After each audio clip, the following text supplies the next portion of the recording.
या ठिकाणी फार मोठं कुस्तीचं मैदानाचं आयोजन करण्यात आलेलं आहे। गुणवंत मामा मेत्रे साहेब माजी सभापती दक्षिण सोलापूर यांच्या वतीनं आणि संपूर्ण ग्रामस्थ मंडळी बंधू यांच्या वतीनं फार मोठं कुस्तीचं मैदान उद्या मंगळूर होणार आहे। 1 नंबरला कुस्ती 2019 सालचा महाराष्ट्र केसरी हर्षवर्धन सखीर हा आंतरराष्ट्रीय कुस्ती केंद्र पुण्याला सराव करतो काका पवार यांचा पट्टा आणि त्याच्या विरुद्ध जय हनुमान तालीम पुणे गणेश दांगड सरांचा पट्टा आहे।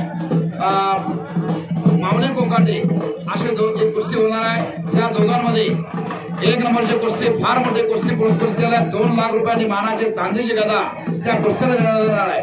तर त्या कुस्ती मैदानासाठी आपण मोठ्या संख्येने आपण हजर राहायचं आहे। मी येणार आहे, तुम्ही देखील हजर राहा अशी विनंती आहे। मी कुस्ती निवेदक अशोक धन्यवाद। जय हिंद जय महाराष्ट्र।